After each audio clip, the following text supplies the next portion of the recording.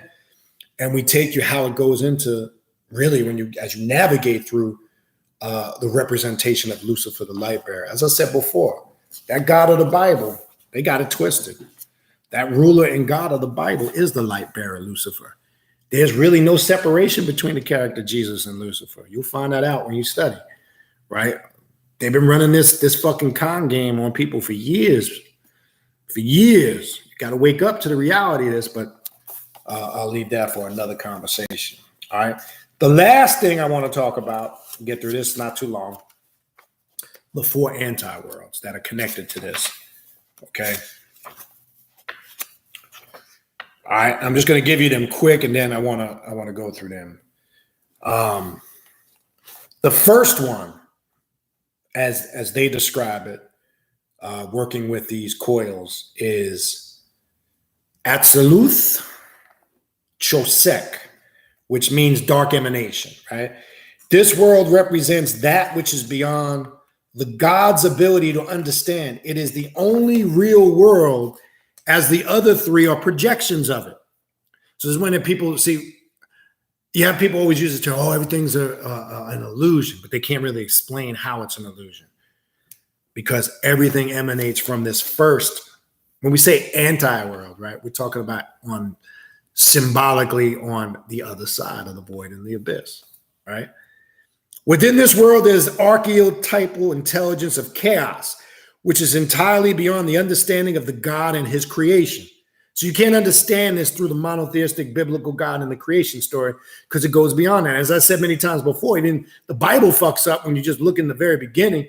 It shows you that this is not, quote unquote, the beginning by the verbiage and the terminology it uses. Because in the first chapter of Genesis, verses 26 to 28, it fucks up and says, let us make man in our own image and likeness so we can The Hebrew word is morle, to refill or replenish the earth. And that's confirmation. When you use the word to refill or replenish, it's confirmation that something was already there. And that something that was already there was these anti-worlds that existed before what we know as tertiary or earthly creation, right? So we think it picks up from there. And that's the problem with religion. It's so limited because it's picking up from terrestrial or earthly creation, right? Not what we're talking about here. And then it's using words to refill, morle, to replenish. And as I've said many times before, if this was a glass and this water becomes empty, when you're in a restaurant at home, what do you ask for when it's empty? A refill. So these beings that are having this conversation in Genesis chapter 1, verse 26 and 28 are saying, let's refill the earth, refill and replenish it from what? Next question is, what happened? Why did it need to be refilled? What was there prior to the refilling? Well, I'm not going to get into all that because we know there was many different meteorite showers. We know there was many different replenishing periods. We know there was many times things were destroyed, created, and replenished. Religion's only picking up from one of those replenishing periods. That's it. And this is where this shit gets confusing to some. They can't grasp that. So everything else is just an emanation from this chaos, right? Here, the God is entirely absent on this first anti-world. And the evil influence is unaware of itself. Nothingness is. What does that mean? I've said many times before, in order to have something first, you must have nothing. And listen to the phonetics of the word, right? And English can be a confusing language. There's something spelled S-O-M-E-T-H-I-N-G. And then there's a word we use in mathematics, sum, S-U-M, the sum of a thing, right? Which is something. You see the trick they play? In order to have the sum of a thing, something physical, that equates to something, you must have a state of nothingness first, or no thing, right? When you separate the word no thing, this is what this is talking about here, right? Nothingness is. What is existence? This is why when you hear this term, not to sound spiritual mumbo jumbo, existence just is, to be, right? But we don't know what that means because it sounds like some spiritual mumbo jumbo, because our mind can't comprehend it, because we think existence or to be or is means we have to put some type of physical imagery to it because we can't comprehend it. We all emerged out of that state of nothingness or chaos, okay? Because before there was something, there was nothing. And when we talk about, as I always had these conversations years ago with the Nation of Islam about triple stage darkness. I used to have some fun conversations with them about this back in the day. When we go back to that state of nothingness, this is why I've said for years, when God said in the beginning, let there be light, is confirmation what? That he existed in that nothingness of darkness. So darkness cannot be a bad thing, or what they falsely attribute and describe as darkness, because they're very, very biblical God, according to their biblical stories in Genesis, before he even brought himself into existence, confirmed that he existed in this state of nothingness or darkness. So don't sit here and try to promote it as something bad. And what we're saying is one must go into that darkness or state of nothingness to do the work of the light, which is the intellect, to gain the intellect, because true intellect is gained in darkness. And this is why, if you're a Mason, you understand in the book of John what it really means when it says the light shineth in the darkness, and the darkness comprehendeth it not. I know the religious people will tell you that's Jesus. Sounds good, but that's not what it means to us. We know that light that shines in the darkness is the intellect that we're not seeing, because we're blinded by the artificial or the illuminating light, right? So when we talk about light and we talk about Lucifer being the light bearer or the illuminated one, or Illuminatis, where they get the Illuminati from, not the false Illuminati, it's those who are seeking illumination or light or intellect, which is true Luciferian philosophy and Luciferian spiritual practices. That's the goal of a Luciferian. They're trying to seek that intellect or that light. And we know it's carried by the light bearer who embodies light and darkness simultaneous. And that's Lucifer. Okay? It's not what people think it is. Okay? They're confused because they're indoctrinated by all the propaganda that's put out there on social media, YouTube, and all these other platforms. Okay? Don't get it twisted. Okay? All right. So nothingness is, and there is nothing beside it yet to cause it. To be distinct from thingness on the tree of death, this world is symbolized by the second cliffot, called Chigadel, which is Cathariel as a fathomable expression. Here, the word of power is Abba Vekus. And you can do that in a mantra. Abba Vekus. If you vibrate it on its correct frequency, it can literally open you up to a lot of the things, to that state of nothingness. Be careful, though, when you go through and enter, you tend to forget. When I say forget, because remember, it's letting oneself go. All those things that you might have created in your mind as a reality start to fade into nothingness. And you find out that your mere existence is just a speck of what you are labeling as existence in the multiverses, almost to the point where it's almost as if you didn't exist on a physical aspect. And then it really puts into perspective really how important you think your mundane existence really is, and how your ego feeds into it as if it's really that critical and important, and you find out it's really not. Okay. You just gave it more heightened levels of importance than it actually is. All right. Abaddon, right? We're all familiar with the archetype Abaddon. This is the second anti-world. Why? Because Abaddon deals with destruction.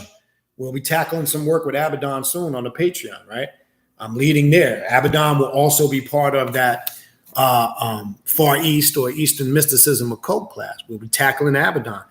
Abaddon represents everything that we're talking about here. Destruction is the world of destroying force. This is the evil influence in the intellect at the moment the god becomes self-aware. Abaddon begins working to destroy the ego, the god, which is the cause of distinction.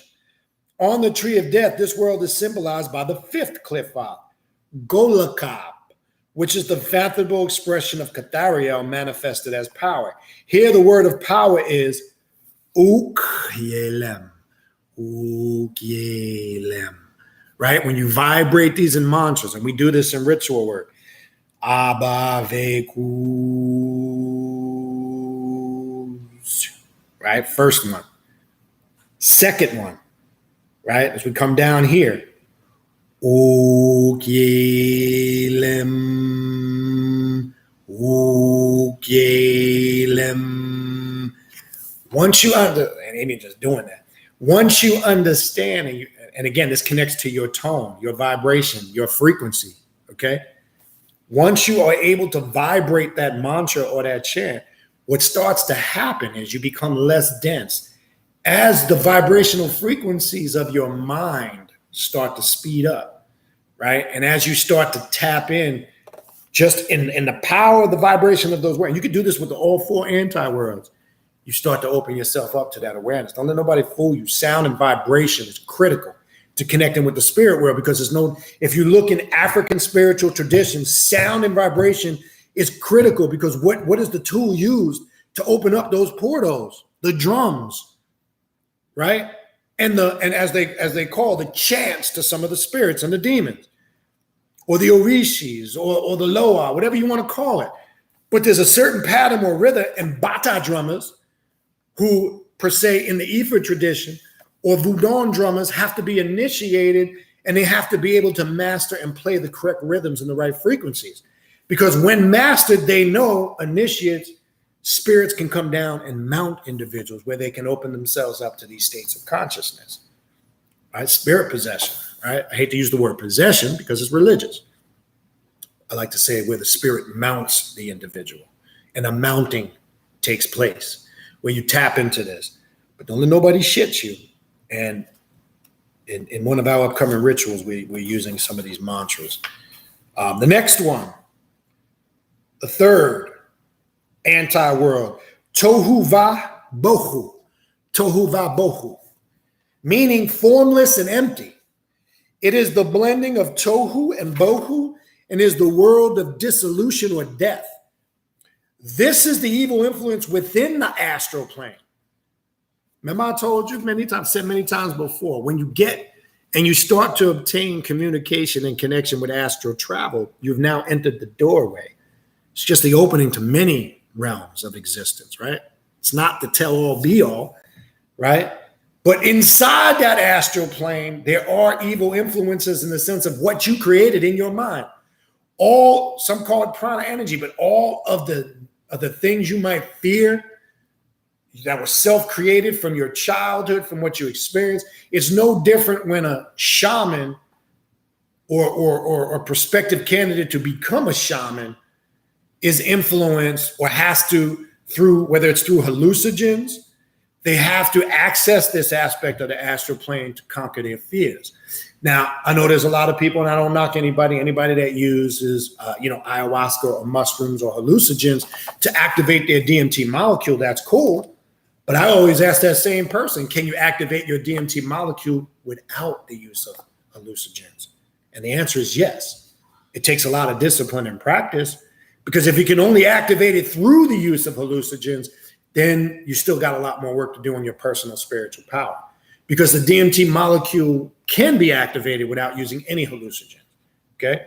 And I don't knock anybody that uses them. If you use them, fine. As long as you're doing it in a correct, safe manner, you know who you're getting them from, and you're using it with knowledge and discipline, and, all for you. I don't judge anybody that uses it. I want to make that clear.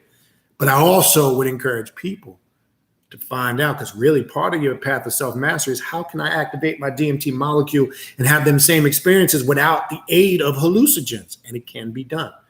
It can be done through heightened states of awareness, through transcendental meditation, through mantras on the right, correct vibration and frequency.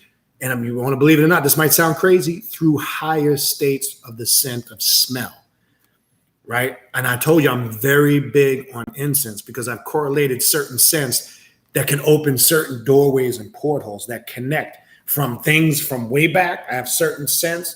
I know it sounds crazy, but through the power of scent, there's certain levels of spirit activation.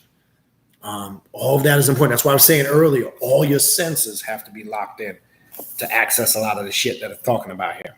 All right. This world is the will of Atzluth Shosak, which is returning the form to the formless. On the tree of death, this world is symbolized by the sixth klippa, that Garion, right? Which I know most people should be familiar with that, which is the power of Cathario manifested as the power of Cathario directed according to its will. Here, the word of power is in nas fets, right? That's the third anti-world. I'm going to run through these real quick, and then I'll take some questions because I'm getting close to that time. And the last one is chasha, meaning to be silent, still, and active. I want to talk about this because this is most people's problem. To be silent, still, and active is the world of without. This is the absence of physical reality.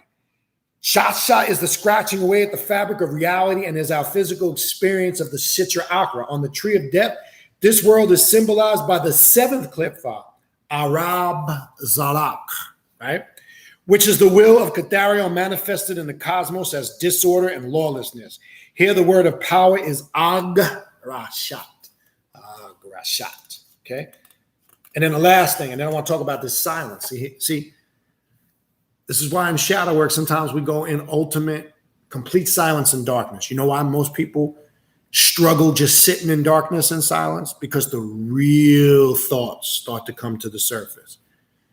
I've done this exercise a gang of times over the years, and I found out when we've done work where it involves in that work sitting in just darkness and silence, I found some people can't sit still for more than a minute because you hear them twitching, moving around. You hear them sighing, breathing. You hear them, they can't get comfortable. You know what they're fearing? The real self is emerging because all of the illusionary aspect of the self is being removed, right? And the only thing that really exists, because when the formlessness, as it's saying here, is removed, the only thing that's really merging and becoming the more powerful force in that silence and darkness is your mind.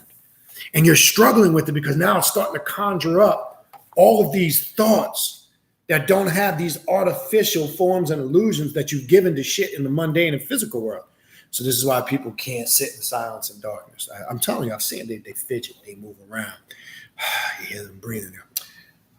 You hear them rustling. You hear their clothes moving. I've done shit like this over the years. Let's see how long people can sit still in complete silence and darkness and being quiet and not moving. Try it. Try it with a couple of people. Try it with yourself. People get agitated. They can't focus. They can't concentrate, because in that silence and darkness and stillness and quietness of the mind, where the mind now has gotten time to slow down. So what the mind starts to do, because you're not distracting it with all those external things, you struggle at first, but it starts to focus on things of importance. Might be bizarre at first. Shit that come up might seem a little odd and strange, but you start to realize the bullshit starts to get stripped away, and you start to tap into things that are of a more importance. All right. And the last thing, the four worlds are states of non-existence. With each world is more form than the last. The Kabbalistic forces are expressed within each of these worlds. And so it is proper to say that demons, for example, are independent intelligence, the world of Chasha, and are parts of our human psyche, the world of Abaddon. That's how you connect with the spirits and the demons. With this understanding, there is no need for theists to debate atheists, as both are correct and experience the forces of the sits are accurate in a way most natural to them. Some glorifying rational intellect and others of personal experience, but the wise will acknowledge these four worlds and seek to experience each of them. This requires the ability to maintain a personal belief without becoming rigid and falling to the error of tradition. And that's where people struggle, because they feel the only way they can understand this is they have to be exclusive to some spiritual tradition. Ifa, Santeria, Buddhism, Egypt. So if I'm not exclusive to something, something's off, something's wrong, it can't be right. Because we know all of those spiritual systems are just emanations of these anti-worlds, especially the first one. They're just minor specks of a reflection and very, very watered down, poor. And that's why I keep trying to tell people, stop staying stuck in religions, dogmas, and spiritual traditions. It don't mean you can't incorporate some of those teachings and traditions into your overall path of self-mastery, but it does mean when you become exclusive to them and them only, you're now limiting yourself to what you have the ability to connect with. That's a problem. All right. Okay, then it goes on to say, it should also be noted that these four worlds do not possess any sigils or invoking signs, as they may only be encountered by a change in awareness. There's a type of fifth anti-world which the magician must consider, and that is the own world of your own experience. You create it. It's only real to you because all those prior understanding and awareness that comes from the four anti-world is what creates this fifth world, your personal world. Is there a connection to this in the five elements? Yes. Okay. We know what the four elements are: earth, wind, right? Fire, water. What's the fifth element? You, right? When those, and really there's a science with all of those in those four anti-worlds, which that gets into something else, but you get my point. All right. And the last, for man is the combination of the four worlds. That's what I was just talking about. And he is capable, or woman, we shouldn't just say man. He's capable of altering his perception in order to experience them. Man, therefore, is the fifth anti-world. That's why I was just saying what I was saying. Or woman. Let's got to stop saying just man. Or rather, the person who lives a sinister life. Now, you hear the word sinister, you go, oh my God, that's so evil. No, to be sinister is a crafty, a special kind of intelligence. Right? When somebody is taking a sinister, it's another aspect of a nonconformist approach. It's not mainstream. It's a nonconformist approach or a way of thinking, or as some would describe as being sinister. And who has made his body into a temple of desecration is the fifth anti-world. Most chaos Gnostic schools of thought teach that the first cosmos was formed by the God, and then in the act of rebellion, the four anti-worlds were formed by the first adversary as a creative expression of wrathful chaos. However, consider that before the God was formed and began creating, there had to exist the absence of God. Bingo, there's the key. This is why I've asked Christians for years. If it says in the beginning, God created, always ask them, well, who created God? Huh?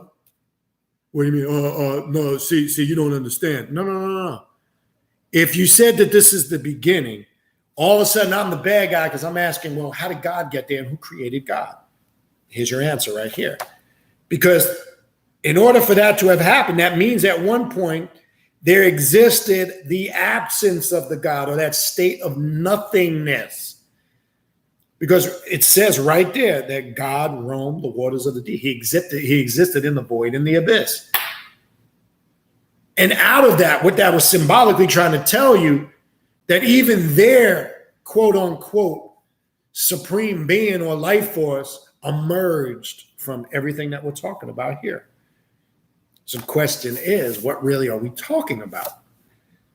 You can only understand that by connecting to this, and the complete absence of that God does not exist. When the idea of God was first perceived, the four anti-worlds had to come into perception as well, as everything comes from nothing or no thing. Okay? These anti-worlds predate the God, just as the four dragons. I'm not going to get into the four dragons. I'm going to do that next, the four dragons of the anti-world. That's going to be my next class on YouTube. All right? And that's kind of where I want to stop. I'm going to get into the four dragons of the anti-world next time. It's kind of what I want to begin with when we get into our next session. But I think hopefully you got the point. I'm going to stop there. I'll take some of your questions for a little bit. I got a little time. So if you guys got some questions, some comments, some input, let me hear what you got. I hope you got something, because I know this something had to come to mind through shit we just went over. Okay. All right. So let me scroll up. I'm going to go through your questions and your comments. I'm going to start from the top, just to be fair to people who've been here from the beginning. All right. So let's see what we got here. Look like you guys got too much. All right, what else we got? Yeah, Keon, I did see you join the Patreon. Appreciate that. I would encourage all those. Check out the Patreon page, patreon.com/Beniti, Baniti. All right, Maya, what's going on? Gypsy Goddess, what's going on? Tiffany De Leon, what's going on? All right, this was a question from earlier. Let me see what this is. Adam, question. Can you please tell us what was the most beautiful realm out of all that you astral traveled to, and what beings you encountered there, what they looked like, and what experiences you had? Well, I'll tell you briefly. I'm not going to get into all that because it's subjective and personal. But in my work with ascending to the throne of Lucifer, that, and I would also have to say in a very intoxicating way, in my work with connecting to the realm, or what they call the womb or cave of Lilith. That would probably be hand in hand. They are connected, but as far as magnificence and being in raw awe, and I don't want to get into it's subjective and personal. I'm not going to waste time rambling on about that. But how I encountered and what I experienced in my astral meditation and spiritual practices through the throne of Lucifer is probably what left me in the most awe, and has been a very impactful and powerful experience in my spirit work or ritual work. All right. Spurl and Lily, what's going on? Everything's good. All right. Then there looks like a couple more questions here from Adam. Might be a weird question, but is there any way that one can prove that the universe was created from a polytheistic point of view and not monotheistic point of view, which deities was responsible for the creation of the universe? Well, I know this question came earlier. This is what I'm saying. We got to get out of that frame of mind. Yet when you're talking about that, what you may or may not be aware of, you're talking about territory or earthly creation. What we're talking about here, what predates or comes before that. So you must understand that first. Now, there's many stories and grimoires and spiritual books out there about the territory creation, because what you're describing there, whether you're conscious of it or not, is the physical creation, right? And then the thing to understand that, you really can't connect or understand that until you understand that it all emerged from nothingness first. But again, the most important thing is we got to stop trying to search. I'm not saying you are or are not doing this. It's almost like subconsciously we're trying to narrow this down to something specific so we can feel secure in our understanding. Now, when you go back, you'll find out there were many different, obviously, creation stories and beings that had a part in the fashioning of this creation. But you also have to understand, as I mentioned earlier when I was talking about Genesis, there were many different replenishing periods. So there wasn't just one creation period. We have found that this planet has been destroyed through many different cataclysmic events over the years, and will more than likely happen again. And out of that, as what we talked about, out of that chaos, all these things that we're labeling as archetypes, beings and deities, whether it's in ancient Egypt or other cultures, we see that the cosmology or the creation is connected to them. Even when you go into Egypt, right? You see Geb represents the earth, Nut, the sky, Ra, the sun, right? This was trying to basically tell you what took place anytime a star or galaxy collapses, because we know our planet basically is the product of other stars collapsing. And as we know, as other stars collapse, and in that collapsing and destroying and expanding out into the universe, other planets are formed, right? So we need to understand that process and also how that connects to us. Okay, so I wouldn't be more too focused on. You can look at symbolically what these deities represent as far as creation is concerned, but I don't think anybody can point to one specific being or groups of being and 100% say they are totally and 100 infallible, responsible for the creation of our, I don't even want to say universe, because that's just one. There's multiverses. There's many universes. Okay, and I don't want to get into the whole extraterrestrial thing because that's opening another can of worms. But you have people out here who propagate doctrines like that. Oh, it's the ancient Sumerians and the Anunnaki. And there's stuff there that you can connect with, but there's stuff there that you can tear apart. Oh, this is the creation story of the ancient Egyptians. Oh, you can go back to the Upanishads and the Bhagavad Gita and some of the Hindu stories. Okay, but if you really look at them, a lot of them are synchronized and have similarities with some of the other deities and the other stories. So what's happening here? So as we see through history and as got passed down, people adopted these creation stories to their culture. And they just changed the name of the deities to line up with their language and their culture.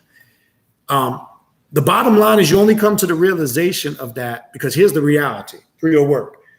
And the only thing that really exists is you. See, we're bypassing that because you really can't confirm anything outside of your subjective reality and what you brought into your objective consciousness and you accept it as real. Anything that you have not brought into that spectrum is not real to you. So the first principle is one, you are real and everything that proceeds from you is real. Nothing else really outside of that is real. So we also have to understand we got parallel realities going on. So what might be a reality or real to somebody else may not be real to you because you may not have raised yourself up to the reality of it and vice versa. Same thing for that person. Okay? We have to understand that because there's not a definitive answer to that. And really at the end of the day, it's about you unlock some of that understanding through one starting with self. It starts from self. Don't look for that answer outside of yourself through text and through dogmas and doctrines and philosophies, because those are just all theories. Okay? So hopefully that helps. What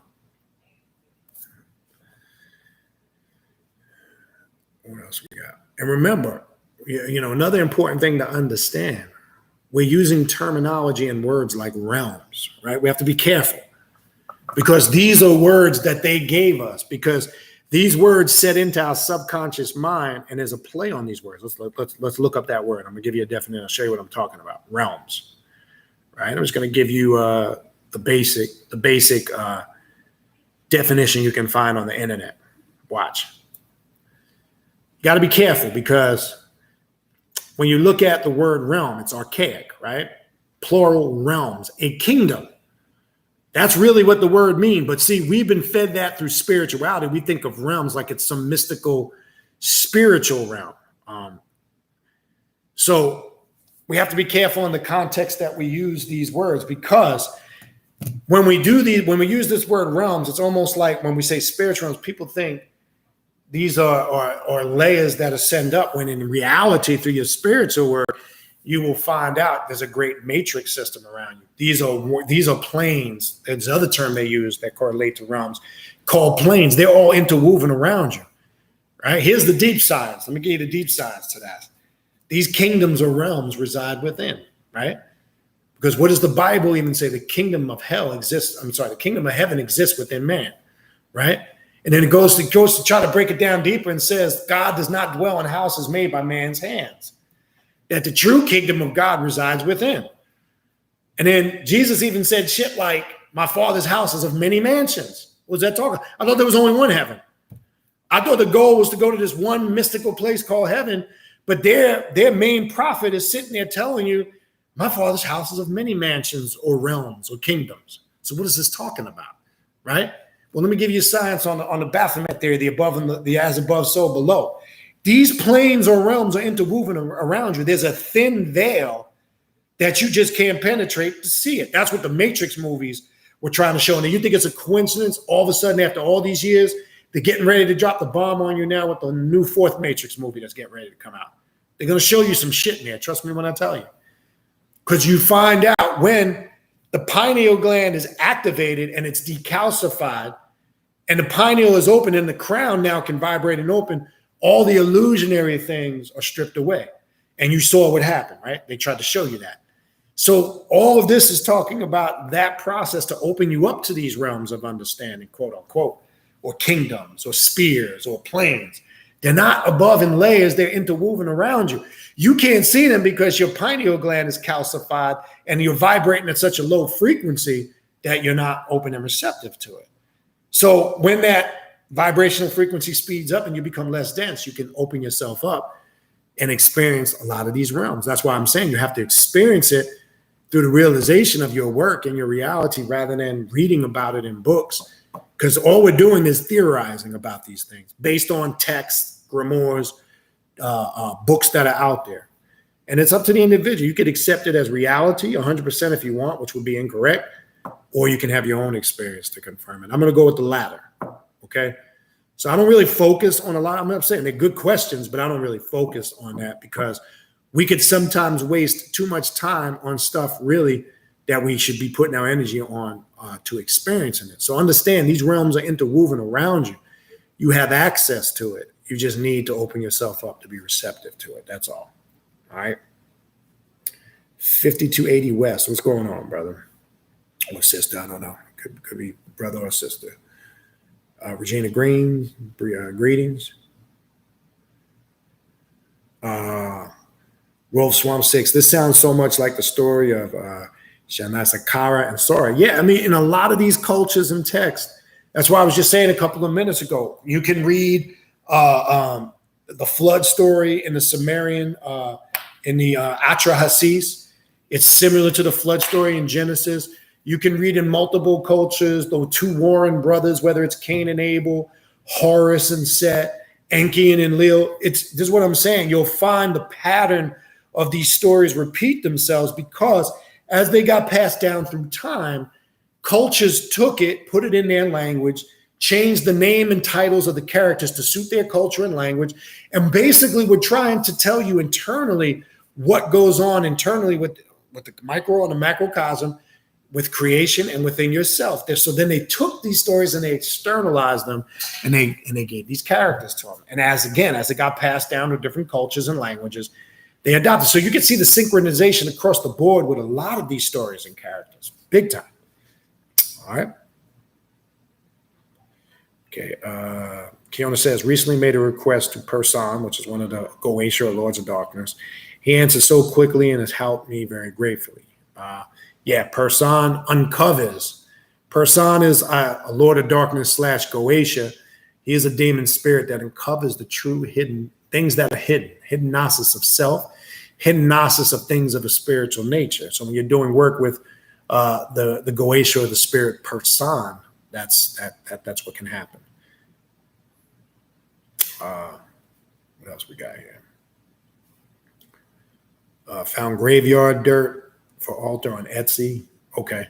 But considered if it's safe to buy, or should I go directly to the graveyard site but not knowing how the person died is a concern. 2. Well, I always suggest 2 things. There's 2 things you can use. Now, 1, if you're working with necromancy, spirits of the dead, and you need that connection with the dead, a great connection, and I'm fortunate to have it, is Ashes of My Father. Ashes can be used as that. That's the greatest form of soil or dirt or light, because from ashes we came, from ashes or dust we return. That's a pure representation of the physical manifestation of us in bodily form. So it's the very residue left of the spirit, because now the soul and the spirit, which we know they're two different things, but the soul departs from the body, and the ashes are the residue of that vessel that the soul was housed into. So it's now used as a connection, and that's how I work with ashes of deceased ones. Or another second step, and I'm gonna get to the other two. The second step would be if you can go to a relative's grave and get dirt from around the grave, would be a great thing. Now, if you can't and you're not comfortable from that, you can go to a neutral part of the cemetery. It doesn't necessarily have to be in somebody's grave, and just collect dirt as long as it's in the inside parameters of the cemetery, and just let the spirits of the dead know you're humbly, respectfully taking some dirt. And you're doing it with all due respect, because you are right. If you disturb somebody's grave, you can bring that energy back home to you, to your domain. Another thing people do is they go even the further lane. Sometimes we've done work where we go into the cemetery. We've done a ritual a couple of times here called the Cursed Tablets of the Dead, where sometimes you're drawn to a specific grave and you do the research of that person and find out what was the history of that person and how they died. And that might be a telltale sign of why you were intuitively motivated to go towards their grave. So you're right. You do need to do a certain awareness and due diligence. But think about this. If you're getting graveyard dirt from a neutral spot, where did it come from? What's the history of it? And whose is it? And is it really real? Now, what I would suggest that you do some type of necromancy, right? If you got just general graveyard dirt, say from a ritual or an occult supplier, you should do some type of necromancy charging, or in a ritual form of fashion, and charge it in a necromancy rite to connect it with the spirits of the dead of how you want that to work, right? And I've done that, and that's effective too. But I found the most powerful tool, and I have a small urn. I have it in a case. We used it in the last ritual we just did on Patreon, the vampiric veneration of our ancestors. And I have a nice little, my father was put in a mausoleum. He was cremated, but I bought a small urn, and I dumped some of his ashes into this urn, filled it up. I have it encased in a black coffin, and it's on my ancestral altar. And I'll also do necromancy work with it. And I can actually conjure down ancestral spirits when I use that, because there's bloodline, and there's also bloodline work connected to that, but that's getting into something else. But yes. Okay, it's 5:23. I'm almost done. Got the peanut gallery over here. It's hungry. They act like they never ate before. Yeah, over there sending me signs and flashes. All right, a couple more, and then I'm gonna wrap it up. Yeah, close the door. All right, what else? Let's see what else we got here. Greetings, Brother Pedro. Good to see you. DMT feels like death. Okay. Jayla Dainty, what's going on? All right. Hold on, what else we got here?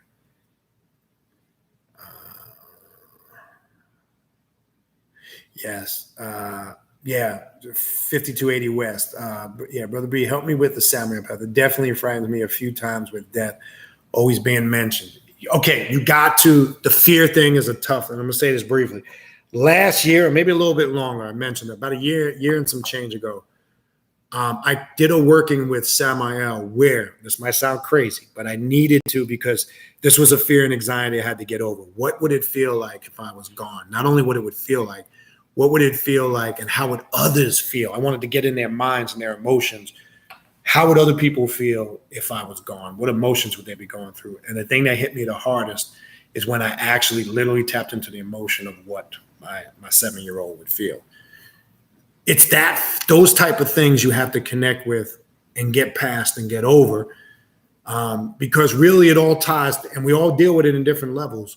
It's this unknown. What happens when it all shuts down?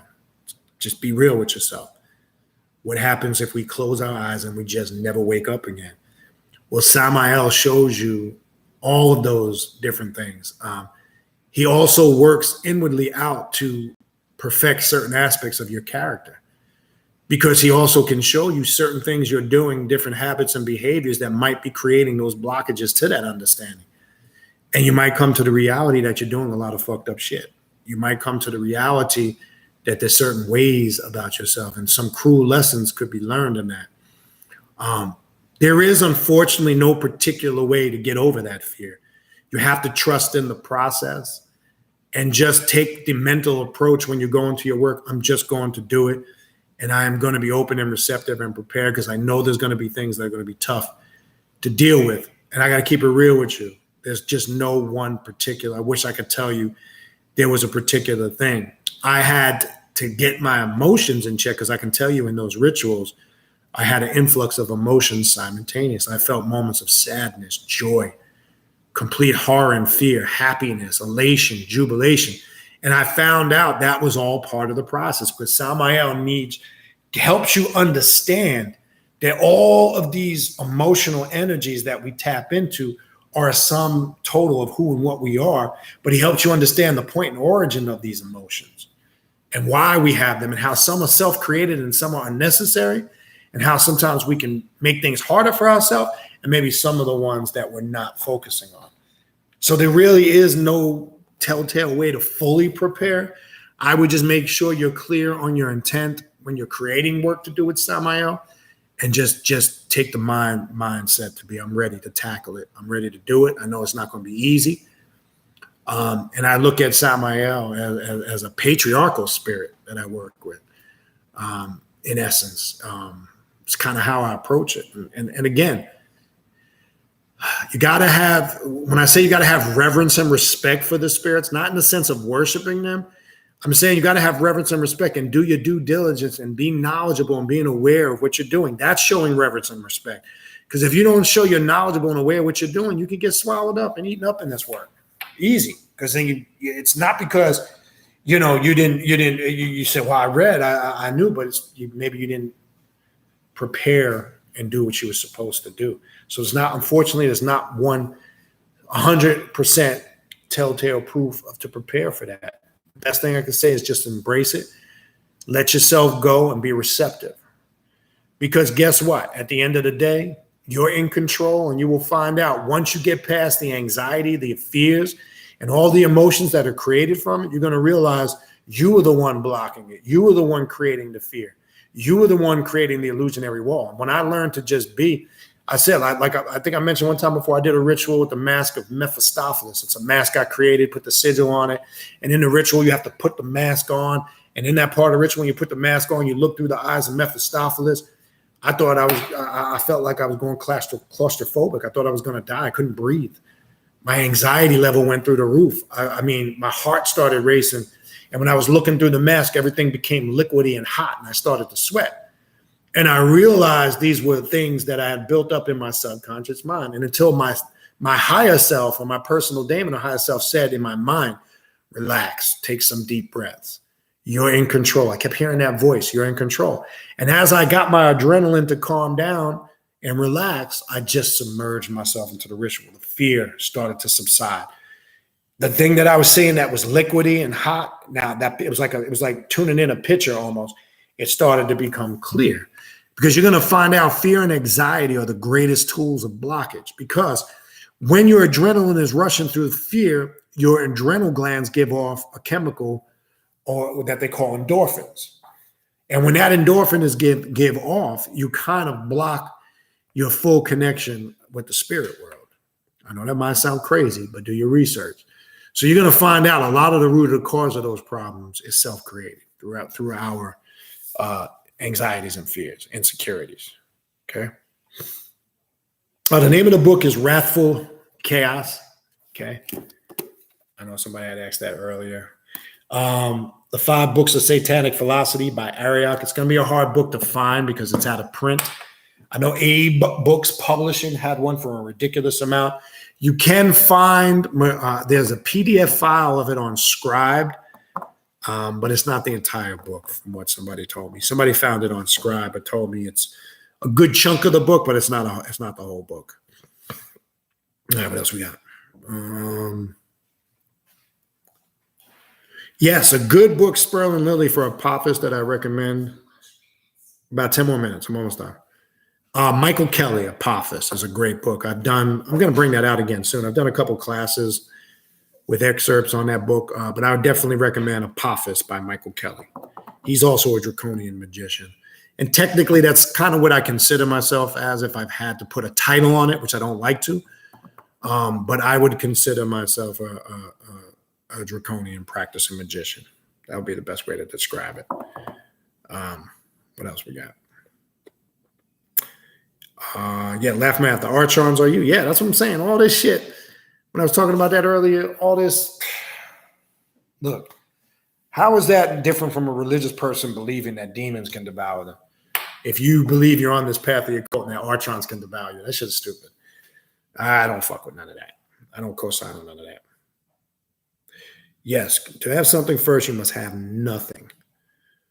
All right. All right. I gave you guys the name of the book. I know you guys, a couple people typed that in. I know Mike Swear. I think you sent a message to that. I apologize not getting back to you. Yes. Any type of objects connected, hair, semen, bodily fluids, objects can be used to cast destructive spells on an individual through puppet or doll magic. For an example, I'm going to get to the intricates on that because you got to be careful. So it can be used for coffin spells, casting spells on an individual, puppet or doll magic, burying people for rituals of destruction. There's ways that definitely can be used in a variety of work. All right, a good way to give you a basic example so you can see it for yourself. If you go into the Satanic Bible, go into the main section of the Satanic Bible where it talks about the destruction ritual as far as the satanic black magic ritual. And it shows you in there, giving you a prime example of how you can use those elements. And it can be done in voodoo or voodoo. Another good book that you can utilize to do that, I believe it's the Haitian Voodoo book. There's a multitude of ways that can be done. But I would look in the Satanic Bible in the main section of the satanic ritual itself. There's 3 forms of it. The destruction ritual shows you that in detail. All right. All right. A couple more here, and then that's it. I have to wrap this up. Okay. What else we got? All right. Somebody asked, what color or number does Set represent? Now, it's going to vary depending. Most of the grants, his colors are red and black. Red, obviously, because it represents the passion and the fire, because he's also represents the red desert of chaos. Black, obviously, because of what black represents as far as intelligence, and mostly the black flame of Set, or as we call the black flame of consciousness. Now, 9 is what we attribute to the black flame of Set. That might vary from philosophy to philosophy, but I'm going to say black and red are the colors, and most definitely 9 is his number. Now, also, we know 9 is an inverted 6, and there's a science behind that. They're really the same number.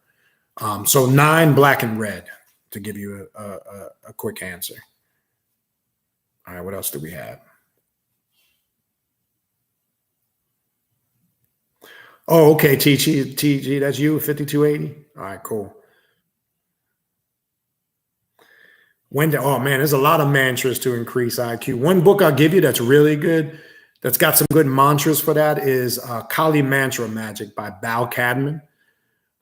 There's a Luciferian one called Akram. That's in Richard K. Page's book.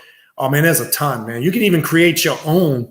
You can vibrate the name of deities, like Tahuti, for an example. He deals with raising, he's the scribe. He's the great teacher, the great master of intellect. You can vibrate different aspects of his name.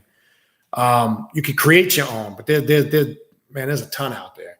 You could look in many different areas of work. You could also look, I notice, or what I've used in the past that works very effectively. I've even vibrated the name of Azazel, because Azazel is the guide that takes the Neophyte on the path of rebellion, in the sense he's diving into the waters of the unknown, unlocking hidden aspects of Gnosis and consciousness. But you can basically create your own. Another one that we use in a lot of our rituals here that's very powerful is Kepara. You can pronounce it two ways. That's remanifesting the true self, or coming into the awareness of who you really are. You can say it Kefara or Kepara. I prefer it with the F. It vibrates a little better. So just a couple of quick ones. You definitely can use those. Those work effectively. All right, what else we got? You must have, I think we went through all that. Tohoro no Yakuso. If you came in late, we went through those different realms. We were talking a lot about that, because that would be the whole class over again. So what I would encourage you, I don't know what time you came in, go through what we were talking about and how I was saying how the individual connects with that demon realm and how that experience is, which is going to be different for everybody. But obviously for time's sake, go back, and if you weren't here in the beginning. Philip Land, thanks for the donation. What else we got here? Anonymous. The answer to your question is yes, but on a very limited basis. The situation has to be right. And once I consult my spirits, if I find out the person's lying or bullshitting with me, I turn the person down. It has to be the right fit. It has to be the right scenario. And sometimes I have to talk people out of doing it, because sometimes they're not understanding the full spectrum, especially when it comes to, let's just say, dark work trying to get a lover back or something like that. You have to be careful, because you get the shell of the person back. Most people don't understand that. They think they're going to get back the same person they had before. And sometimes when you're doing dark work on a person to control them or get them back, or even if it's destructive work, we have to understand the full spectrum. All right. If you can send me an email, what I usually do first with that is, first a consultation has to be set up so I can understand the situation and go through, and then I can tell you your options. And then based on that consultation, I'll give you a definitive answer, what can and cannot be done, or if something can be done at all, depending on the scenario. But if I find out the person is full of shit lying to me, and I do find out, trust me, it's happened many times before in the past, I don't fuck with it. But so the answer to your question is yes. It just got to be the right situation. You'd have to email me for that. I'm not going to get too much into that here in the open. I'm not like a lot of them spiritualists on the internet who get on the internet and make videos all day about the shit they claim to do, because I know real people that are doing real shit don't get on the internet and openly talk about it. And that's why you don't see me talk about stuff like that here. I think certain things need to stay in the dark, if you know what I mean. Okay. All right. A couple more, and I got to wrap this up, people. I got to go get dinner for the clan over here. All right. I think that's it. We're pretty much at the end. Joe James, send me an email. There's different readings I do, and they have different prices. Could be anywhere from $60 to $75, depending on the reading you select. But if you send me an email, I will send you a full list of the different types of readings I do. This way it'll be easier rather than run through all of them. But it can be anywhere in that range. Send me an email, and I will definitely send you a price list, okay?